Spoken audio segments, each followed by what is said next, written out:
అదిగా కాంగ్రెస్ వాళ్ళ మీద కోపం వచ్చి బీజేపీ వాళ్ళకి ఇట్లా ఓటేసిరు అనుకో పేనం మీకెళ్ళి పొయ్యిల పడ్డట్టు అవుతుంది. గా బీజేపీ ఆయన ఎట్లా మాట్లాడతాడో జర చూడండి ఒక్కసారి. ఆయన మాటలు వింటే ఇక దగ్గర కూడా ముఖం కూడా చూడరు మీరు. ఖచ్చితంగా ప్రతి రైతు కుటుంబానికి భారతీయ జనతా పార్టీ ప్రతి నిరుద్యోగికి ప్రతి నెల 2000 రూపాయలు వ్యక్తిగతంగా గెలిచిన మరుక్షణం నుంచే ఇంప్లిమెంట్ చేసేటువంటి కార్యక్రమానికి మన దగ్గర ఒక స్పష్టమైనటువంటి ప్రణాళిక ఉందని చెప్పి మీకు అందరికీ కూడా తెలియజేస్తున్నాం.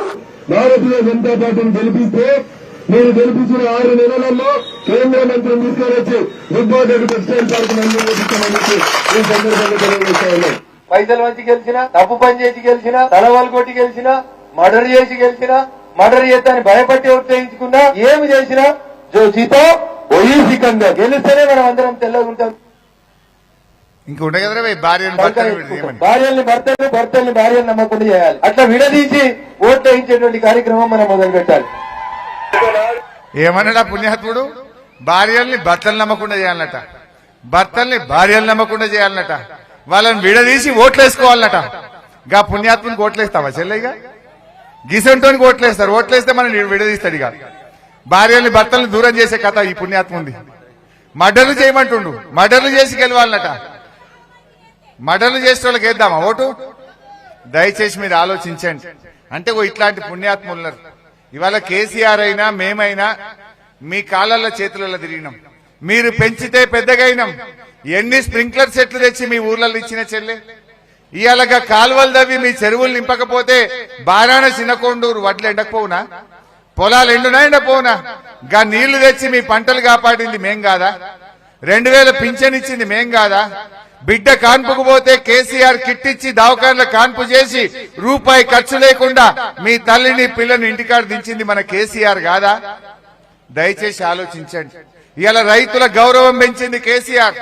కేసీఆర్ వచ్చినాక రైతు బంద్ వచ్చింది, 24 గంటల కరెంట్ వచ్చింది, కాలువల కింద నీళ్లు వచ్చినాయి, బంగారం వల్ల 2 పంటలు వండినాయి. రైతు విలువ పెంచిండు కేసీఆర్.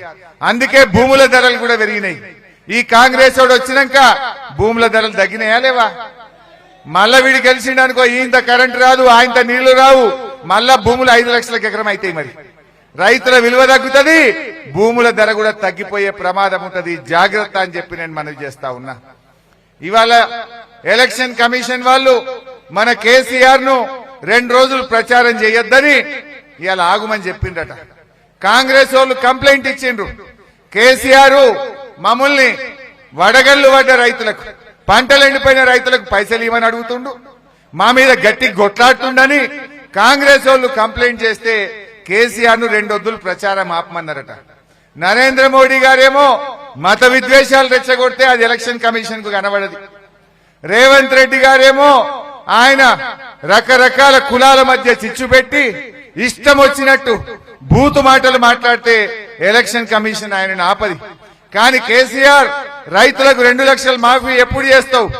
గా రైతులు పంటలు ఎండిపోయినాయి, వాళ్ళకి ఎకరానికి 25,000 ఇయ్యి. గా వడగళ్ల వానబడి నష్టమైంది, గా రైతుల్ని కాపాడని రేవంత్ రెడ్డి గట్టిగా అడిగితే నువ్వు గట్టిగా అడుగుతావా? నువ్వు 2 రోజులు ప్రచారం చేయొద్దు అంటున్నారు. కేసీఆర్ ను 2 రోజులు ప్రచారం చేయకుండా ఆపుతారేమో, కానీ తెలంగాణ ప్రజల గుండెల్లో కేసీఆర్ ఉంటాడు. తెలంగాణ ప్రజల హృదయాల నుంచి కేసీఆర్ ను దూరం చెయ్యరు అనేటువంటి విషయాన్ని గుర్తుపెట్టుకోవాలి.